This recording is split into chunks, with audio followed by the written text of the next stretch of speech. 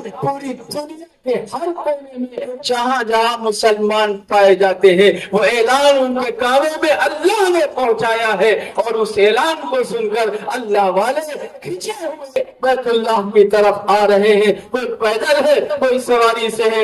ابراہیم کی ایک صدا پر جو اخلاص کے ساتھ لگائی گئی تھی لوگ جو اور درجوں پا رہے ہیں، ایسے ہی ایک کبیر بھائی اور ان کے رفقا کی ایک آواز جو مظفر کھیڑا سے لگ رہی ہے کہ اے لوگوں نبی کے ماننے والے بنو، اے لوگوں نبی کے چاہنے والے بنو، اے لوگوں نبی کی سیرت کو اپنانے والے بنو۔ انشاءاللہ یہ آواز دور دور تک جائے گی اور لوگ اس آواز پر لبیک کہتے ہوئے کھینچے ہوئے چلے آئیں گے۔ اللہ تبارک و تعالیٰ اپنے فضل سے دین کی باتوں کو سمجھنے کی اور سمجھ کر اس پر عمل کرنے کی توفیق نصیب فرمائے۔ لرن آن لائن کی جانب سے آپ سے بس اتنی التجا ہے کہ ہمارے اس پروگرام کو لائک، شیئر اور سبسکرائب ضرور کریں، ساتھ ہی بیل آئیکن دبانا نہ بھولیں جس سے ہماری ہر ویڈیو آپ تک اپلوڈ ہونے کے ساتھ ہی پہنچ سکے۔ شکریہ۔